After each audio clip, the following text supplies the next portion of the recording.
आतंकियों ने CRPF camp पर बोला हमला, आतंकियों की खुफिया चाल आई सामने।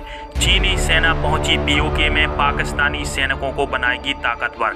नमस्कार दोस्तों, आप देख रहे हैं इंडियन न्यूज। चलिए इन खबरों को विस्तार से जानते हैं। तो दोस्तों, कल जम्मू कश्मीर में एक बहुत ही बड़ी घटना हुई है, जिसके चलते आतंकियों के खौफनाक इरादे सेना के समक्ष आ गए हैं। दरअसल दोस्तों, शुरू से आपको मैं समझाता हूँ। सुबह यह खबर निकल के सामने आती है कि डोंडा जिले के ग्रामीण इलाके से सेना ने 4 संदिग्धों को विस्फोटक सामग्री के साथ धर दबोचा है और सेना इनसे पूछताछ कर रही थी। और दोस्तों, शाम का वक्त आते आते शाम के लगभग 6:40 हो रहे होंगे और ईदगाह नाम का इलाका है श्रीनगर में। वहां पर सीआरपीएफ के कैंप में आतंकियों ने ग्रेनेड फेंका और वहां से भाग गए। और दोस्तों, इस हमले में हमारे भारतीय सेना के एक सिपाही समेत 2 अन्य लोग भी घायल हुए हैं, जिनको सेना अस्पताल में भर्ती कराया गया है इलाज के लिए।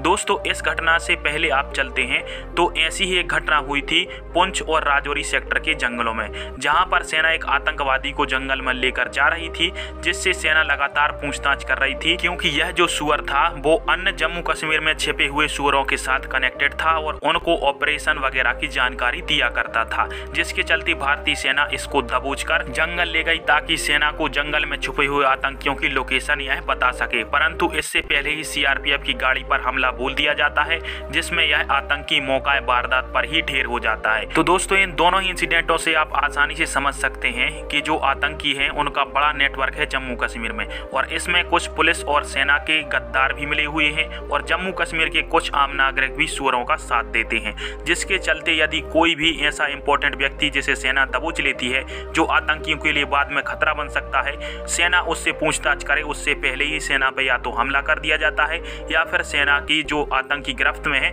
उसको मौका वारदात पर ढेर कर दिया जाता है। खैर, सेना ने जो 4 व्यक्ति दबोचे थे उनसे सेना लगातार पूछताछ कर रही है और जैसे ही सुअरों की कोई भी जानकारी मिलती है, सुअरों को तत्काल ठिकाने लगा दिया जाएगा।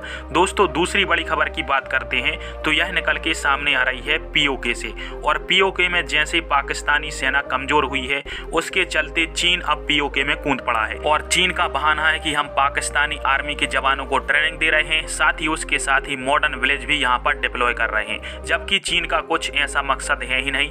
पाकिस्तानी सेना तो पीओके में बहुत ही कम तैनात रहती है। यहाँ पर पाकिस्तानी सेना के स्पेशल फोर्सेस के कमांडो रहते हैं, जो कि भारत के खिलाफ आतंकियों को ट्रेनिंग दिया करते हैं। और चीन यह चाहता है कि एडवांस और मोटे बंकर बनाए जाएं, जिससे यदि भारतीय सेना पीओके पर एयर स्ट्राइक करके आतंकियों को खत्म करने का भी प्रयास करे, तो हमले के बावजूद भी पाकिस्तान के ये पिल्ले सही सलामत बच जाएं। खैर दोस्तों, आप सभी की चीन के इस चाल के ऊपर क्या राय है? कमेंट बॉक्स में अपनी राय अवश्य दीजिएगा। वीडियो देखने के लिए धन्यवाद। जय हिंद, जय भारत।